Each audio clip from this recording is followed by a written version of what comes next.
Guilherme de Ockham, também conhecido como Guilherme de Ockham ou William Havacum, nasceu por volta de 1287 na pequena vila de Oakham, no condado de Surrey, Inglaterra. Sua vida, embora envolta em certos pontos obscuros pela escassez de documentos, foi uma das mais decisivas para o pensamento filosófico e teológico da Idade Média.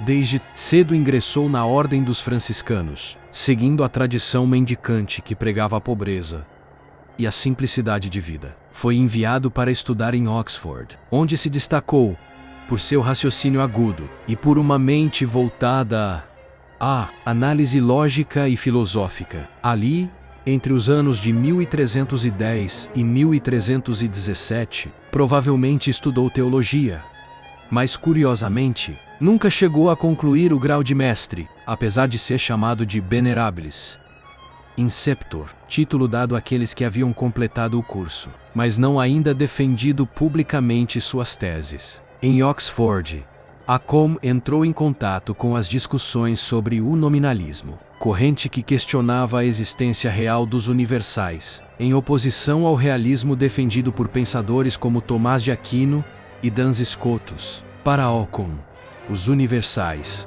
conceitos como humanidade, bondade ou animalidade, não existiam fora da mente humana. Eram apenas nomes, nomina, usados para designar semelhanças entre indivíduos. Assim, a única realidade efetiva era a das coisas particulares, concretas, sensíveis. Essa visão, aparentemente abstrata, teria consequências profundas. Ela deslocava o centro da reflexão filosófica da metafísica para a lógica e a linguagem, e indiretamente abria caminho para o empirismo e o pensamento científico moderno, pois afirmava que o conhecimento humano começa pela experiência sensível e que o intelecto não capta essências, mas apenas estabelece convenções linguísticas úteis. Occam também ficou famoso pelo princípio que a posteridade chamou de navalha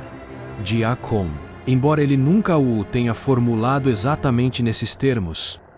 Resumido na máxima enchia, non sunt multiplicanda praeter necessitate. Os entes não devem ser multiplicados além do necessário. Propunha que, entre duas explicações possíveis para um mesmo fenômeno, deve-se preferir a mais simples, a que faz menos suposições. Essa ideia, que parecia apenas uma regra lógica, tornou-se uma metodologia fundamental para a ciência e a filosofia, sendo usada até hoje como base de raciocínio econômico e analítico. Entretanto, Occam não foi apenas um lógico e filósofo, foi também um teólogo profundamente envolvido nas disputas religiosas e políticas do século XIV. Em 1324, foi convocado a Avignon pelo Papa João XXII, sob acusação de heresia por alguns aspectos de seu ensino. O contexto era tenso.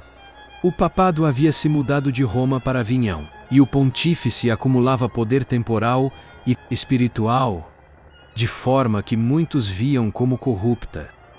Occam foi acusado, principalmente, por sua defesa da pobreza absoluta de Cristo e dos apóstolos. Uma tese franciscana que o Papa considerava perigosa, pois punha em xeque a autoridade papal sobre os bens da Igreja. Durante 4 anos, Occam permaneceu em Avignon sob vigilância, estudando os escritos de João 22 e amadurecendo sua crítica. Em 1328, após uma investigação pessoal das posições papais, ele rompeu abertamente com o Papa, acusando-o de heresia e de usurpar o poder espiritual de Cristo. Fugiu secretamente de Avignon, com o apoio do ministro-geral dos franciscanos, Miguel de Cesena, e do imperador Luís IV da Baviera, que o acolheu sob proteção imperial. A partir daí, Occam tornou-se um dos principais defensores da separação entre o poder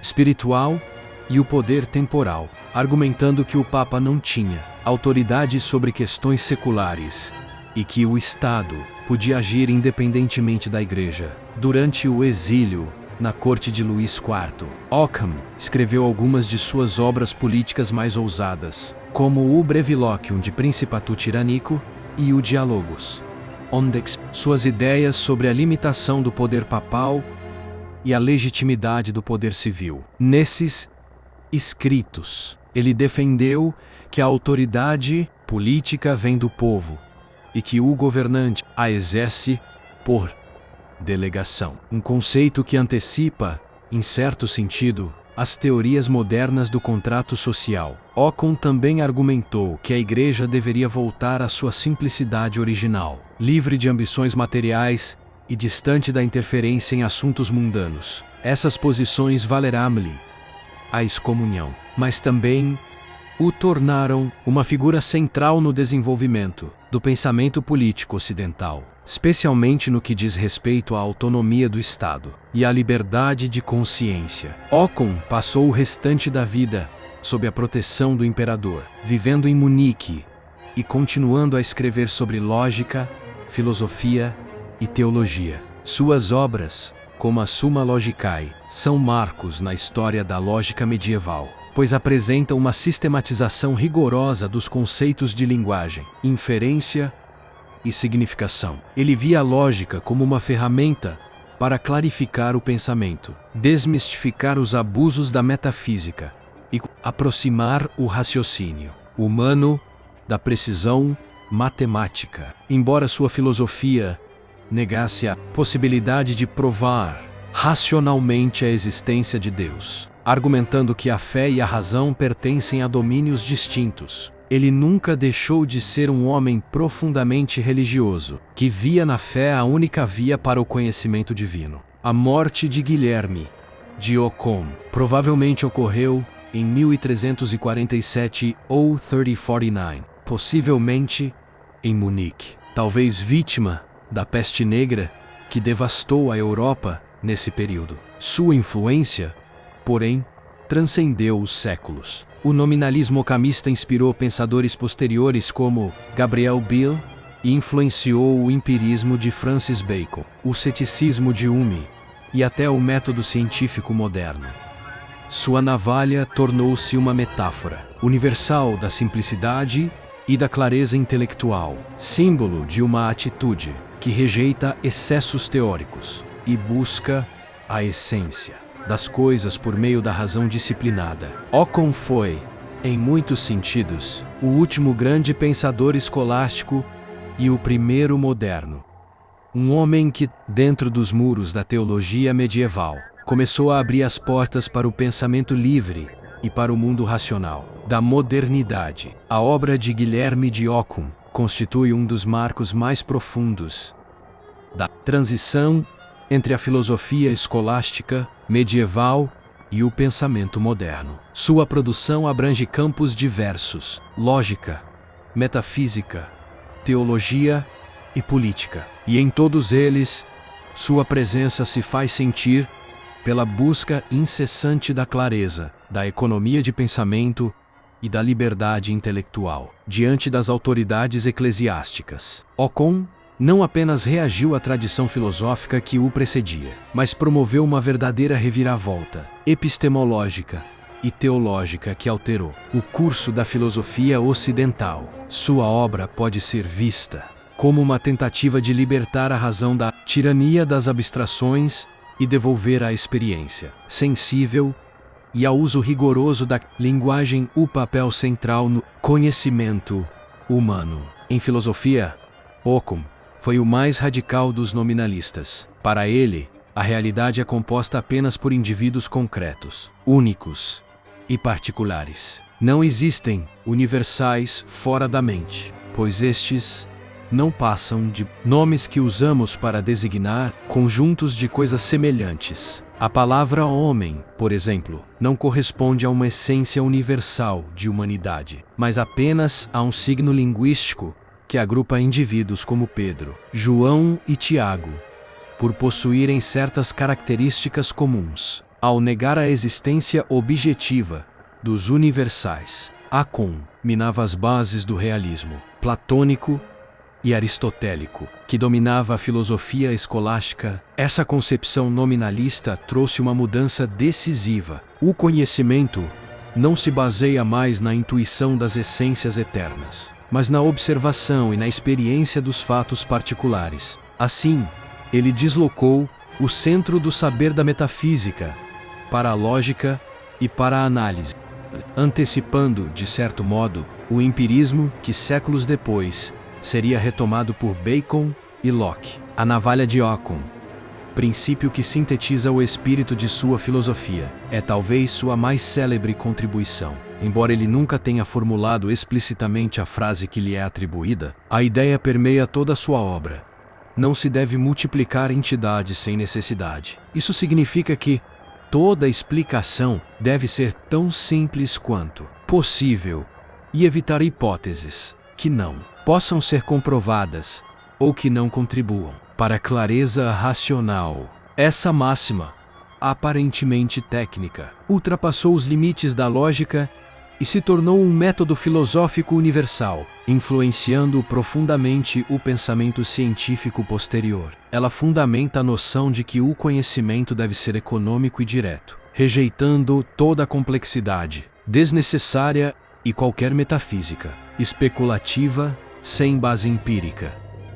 Na lógica, Occam foi um sistematizador de grande rigor. Sua Summa Logicae é uma das mais importantes obras da lógica medieval e uma das bases do desenvolvimento da lógica moderna. Nela, ele desenvolve uma teoria da significação que distingue entre termos mentais, orais e escritos, analisando a maneira como os signos se relacionam com os objetos e com o pensamento. Para Occam, o pensamento é composto de conceitos que funcionam como signos naturais das coisas, e a linguagem é uma convenção que traduz esses conceitos. Assim, a lógica não é apenas um instrumento para ordenar o raciocínio, mas um estudo da estrutura da linguagem e de como ela representa a realidade. Essa preocupação com o funcionamento da linguagem influenciaria, séculos depois, filósofos como Hobbes, Locke e até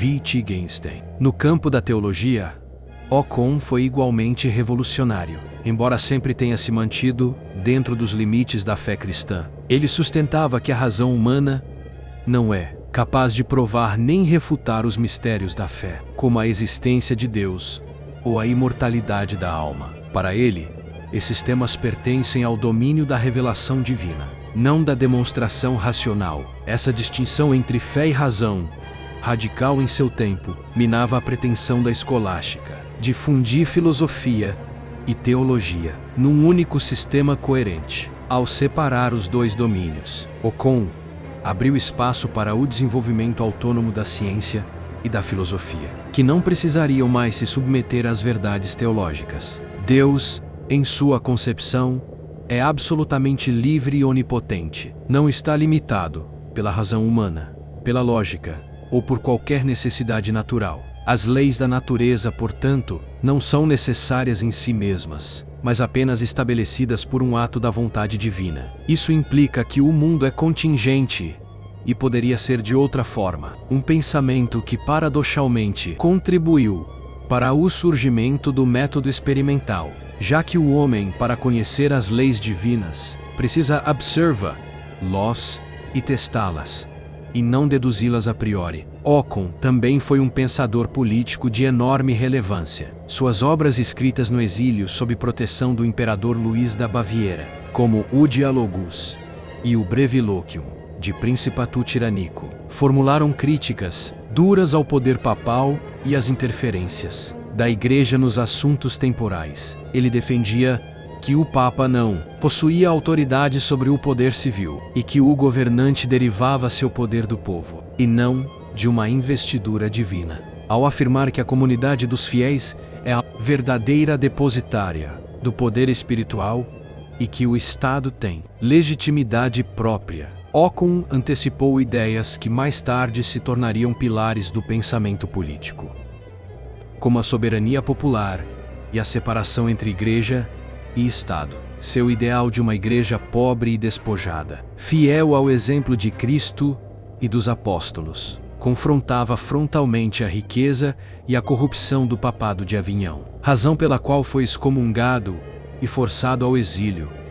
O legado de Occam é vasto e profundo. Ele destruiu o edifício metafísico da escolástica, mas com isso libertou a filosofia de uma dependência secular da teologia. Sua insistência na simplicidade das explicações, na primazia dos indivíduos e na contingência da realidade, inspirou uma nova atitude intelectual. O mundo deixou de ser visto como um reflexo de formas eternas e passou a ser compreendido como um conjunto de fenômenos particulares sujeitos à observação e à análise racional. A partir dessa virada, tornou-se possível pensar a natureza de modo empírico e científico, sem recorrer a entidades abstratas. Sua crítica à fusão entre poder espiritual e poder temporal abriu caminho para a modernidade política, e sua distinção entre fé e razão plantou as sementes do pensamento laico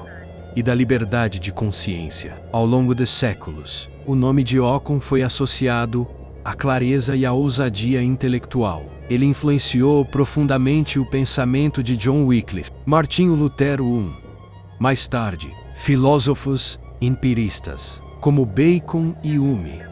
A navalha de Occam tornou-se símbolo do raciocínio científico, da economia conceitual e da recusa de complicações desnecessárias. Sua filosofia, construída num tempo em que questionar a autoridade da Igreja podia significar a morte, foi um ato de coragem e lucidez que ajudou a transformar a maneira como o homem compreende o conhecimento, a fé e o poder. Ao negar os universais, Occam devolveu o valor ao mundo concreto. Ao distinguir fé e razão, libertou o pensamento. Ao afirmar que a verdade deve ser buscada na simplicidade, antecipou o espírito da ciência moderna. Seu legado é o de um pensador que, no fim da Idade Média, abriu as portas do mundo para a luz da modernidade.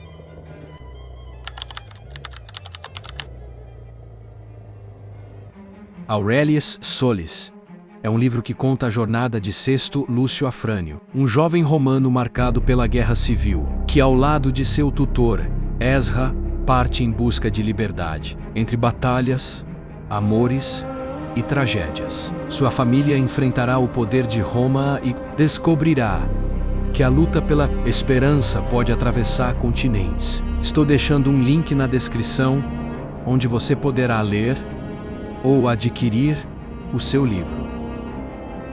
Não esquece de deixar o like, compartilhar com os amigos e se inscrever no canal. Isso ajuda muito a continuar trazendo mais vídeos como este. Ativa também o sininho para receber as notificações e não perder nenhuma novidade.